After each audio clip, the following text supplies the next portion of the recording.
So I've got Glyn Hooper here just to reflect a bit back on the season that's just finished, with particular reference to Cornwall under-18s. It's not been the best of seasons, to put it mildly, I guess. Yeah, no, result-wise, I think we've underachieved this year.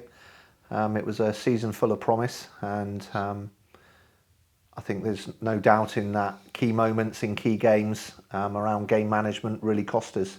Understanding how to see games out at key times, and we've just not managed to be able to do that. And you end up in a situation of looking back and reflecting and going, as you rightly say, a season that we have underachieved this year. Do you fancy running through some of the games and just giving your thoughts on them? I think firstly, when you look at the squad, it was a really talented squad with lots of flair, lots of creativity, and we saw that through the trial process, and we put that together for our first game away to Bedfordshire, which, big county, a big tradition in the FA Youth Cup, and we went there and won 5-0.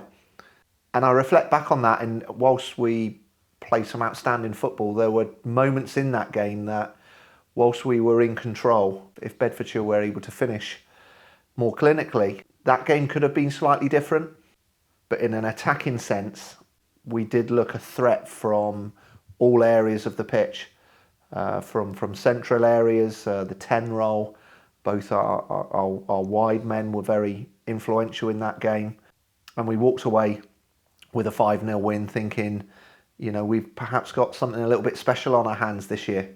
But unfortunately, that didn't quite turn out to be that way. And we had a very difficult situation going to Gloucestershire in young men, boys playing on Friday evenings, and we had to make a decision as a management team on whether it was right that these 16, 17-year-old boys then, after playing a physically demanding game at senior level on the Friday evening, then went and represented their county on a Saturday afternoon at Gloucestershire. And we felt just that any player trying to play to the best of their ability and give everything for their county, that's not possible. And we also felt that we needed to protect our players and put a message out. And so when you lose 4 or 5 of your key players in that Gloucestershire game, and without doubt it affected the result, we probably lost a bit of momentum on the back of that.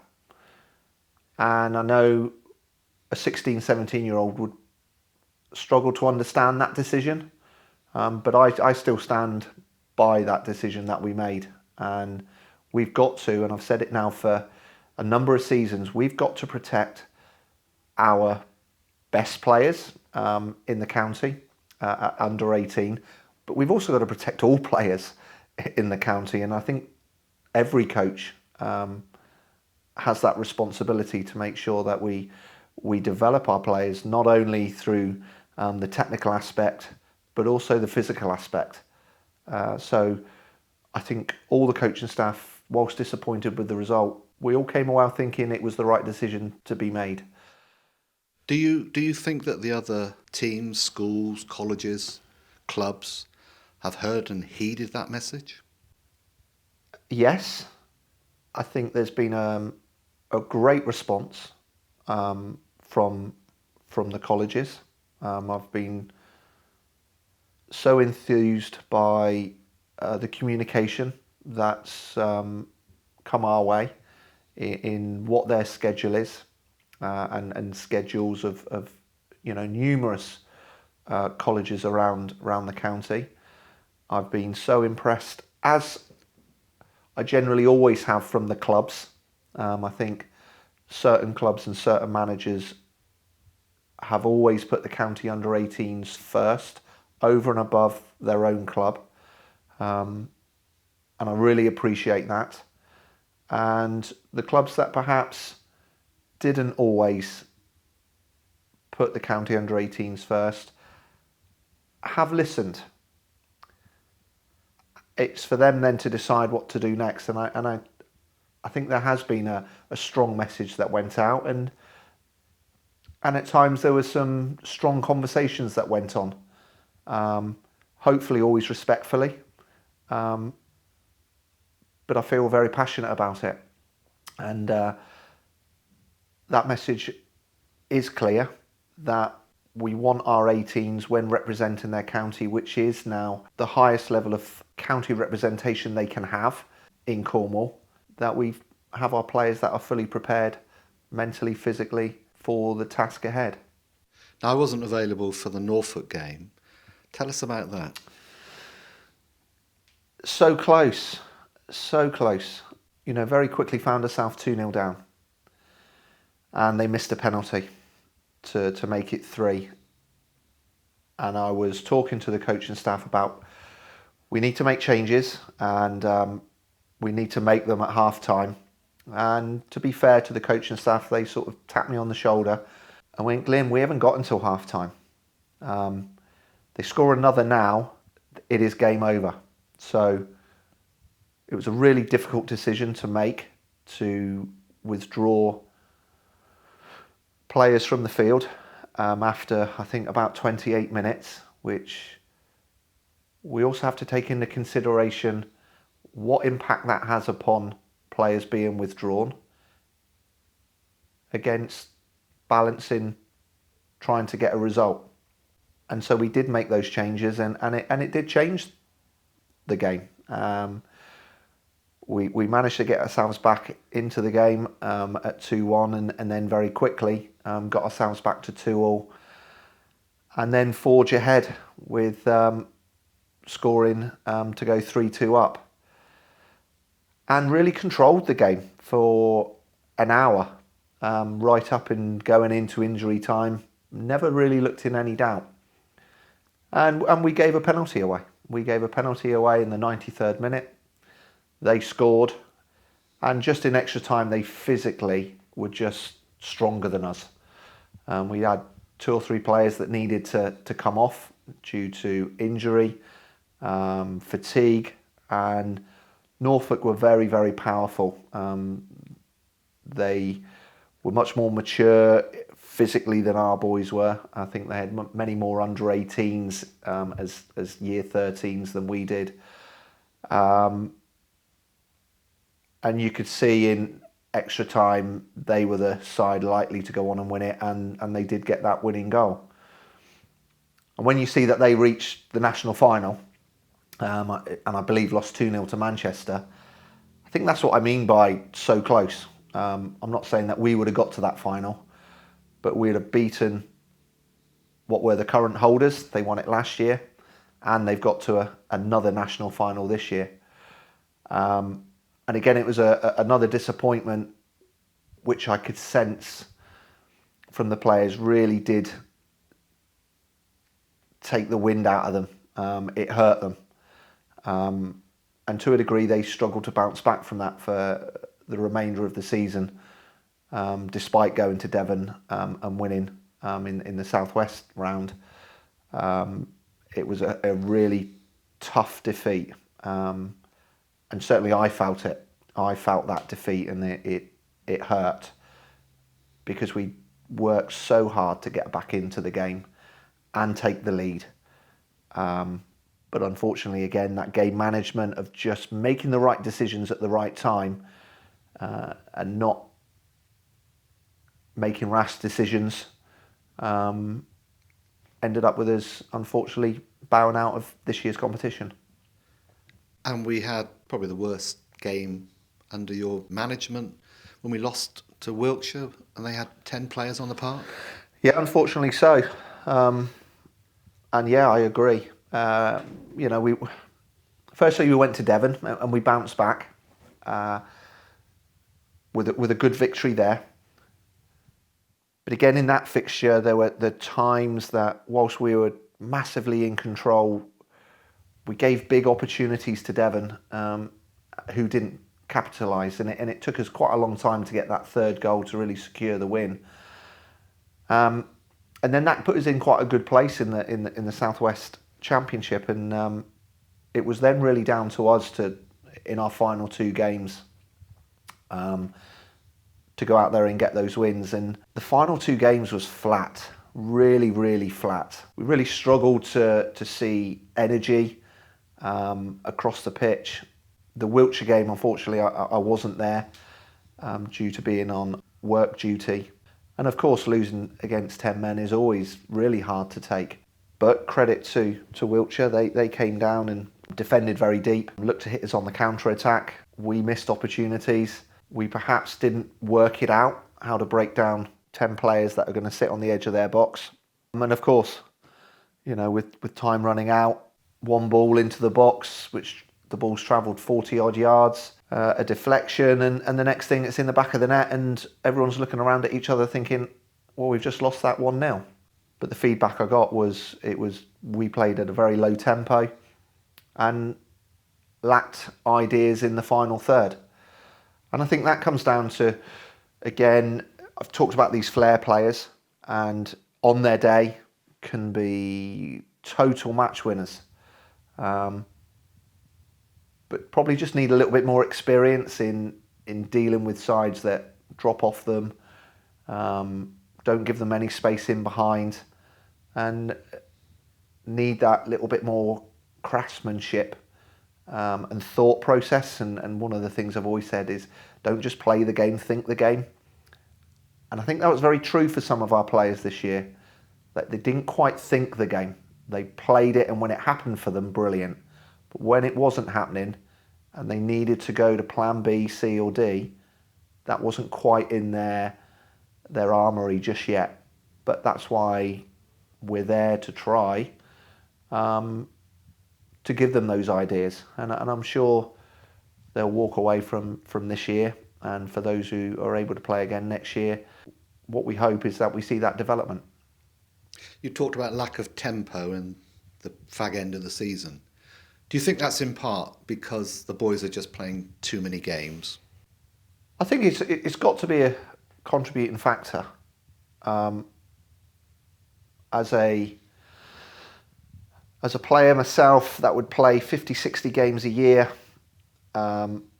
who was in a profession that I was able to train most days, was able to be in the gym, doing weight training, cardiovascular work.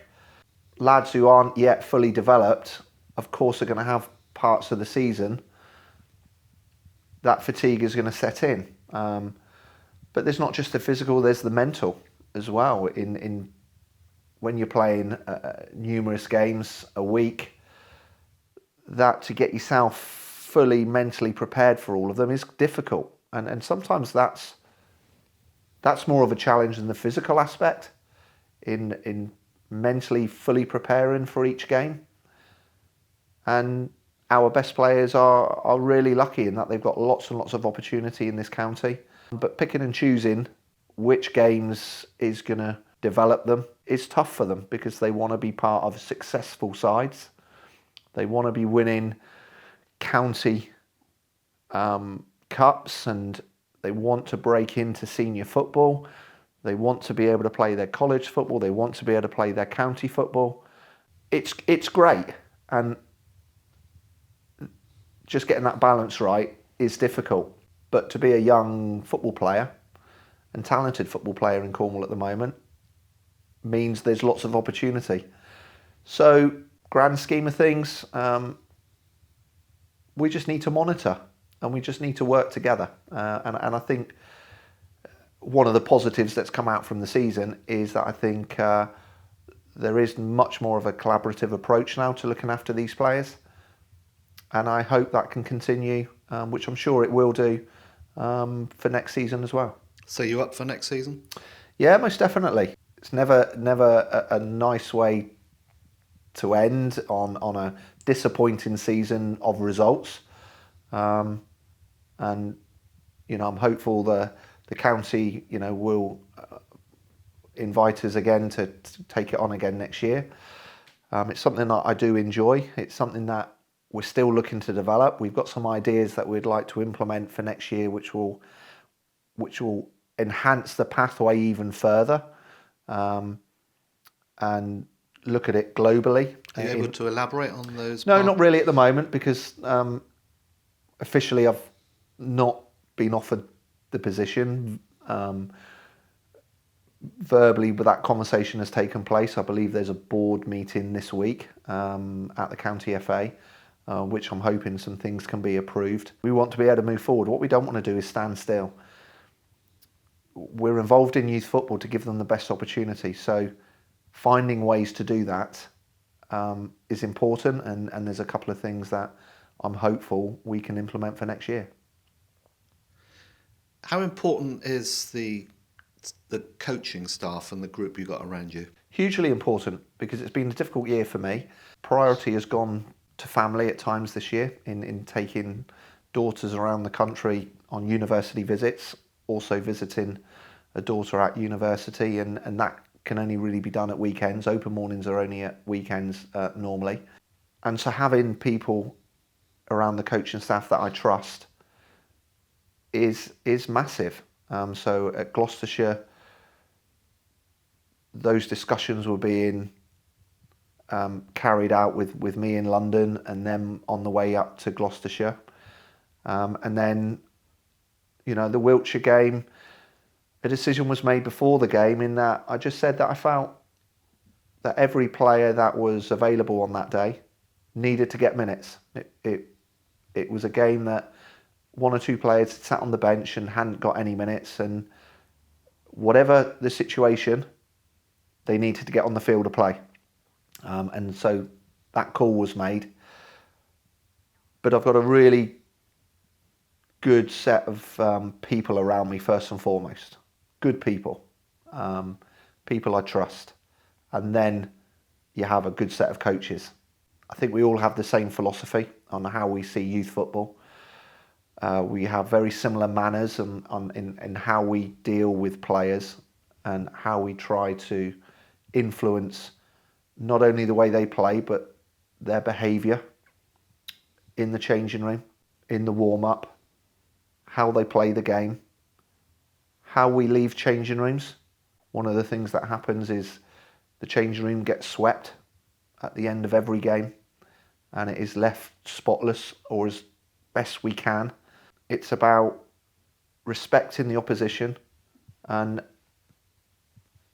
being firstly good people, and then become a good footballer. And the team I've got around me, first and foremost, are good people, and that sort of influence I'm always wanted to rub off onto young men that at times have perhaps lost their way, difficult backgrounds, and some can cope with it, some can't. And unfortunately, we did lose a couple along the way this year, which is disappointing. But in life, you make your own choices. All we can do is try to show them the right way forward. So that is your philosophy, what you just expounded? It's part of it. It's part of it. We're probably not here to make professional footballers, but we're here to hopefully influence our next generation of footballers on how to play the game, but also how to conduct themselves. And we're not results driven, just about getting things right and being respectful. And I think that's quite important in today's society, and particularly in and around football at the moment, where it's showing its challenges around homophobic attitudes, around racism in football, which we had when I was a kid 30 odd years ago. And here we are coming up to 2020, and we've still got the same challenges. And unless we change attitudes of our next generation, it could be one or two of our players that might be on the back of racism or homophobic comments, and it's just not acceptable in society. Talking about success, we must mention Josh Story. And that is a story, isn't it? Really interesting journey for Josh, because last year he declined to play Cornwall under 18s. And as we've always said, there is no pressure for people to play. It is a representative squad that people buy into. And we asked Josh last year to play. He declined. He wanted to focus on, at the time, playing for Mousehole. We respected that decision. He came to the trials this year, pulled me aside and said, I really want to give it a go this year. I got it wrong last year. I made a mistake. I want to be part of this year, and showed tremendous leadership. And I think that's what's important for us, is that door was still open. We've always said that. We're allowed to make mistakes. We're allowed to make decisions that perhaps we don't think are the best ones, but it doesn't mean doors shut. And he came into the trials, he done ever so well, but what he showed was he held the respect of the players around him. And so we made him captain on the back of that, after declining to play for Cornwall last year. So that shows how much that door is open to people. And we put him forward for England school trials. And he did ever so well in the Newton Abbot trials, and then went obviously on through that journey, and in the end made a squad of 18, 20 players, and must have had the most tremendous experience any youngster could ask for, with playing in the home internationals, but also having a trip abroad, a training camp. And that's the first player we've had in a number of years now to play for England schools. And that is another reason why the county under-18s exists, is to make sure our players get that profile nationally. So yeah, very, very proud of what Josh has done.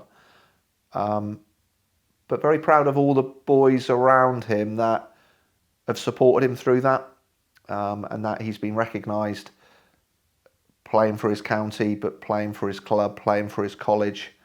A super, super achievement, and for everyone that's been involved in his development in a large or small part, there's a bit of reward there as well. And again, it's another great reason why we're involved in youth football.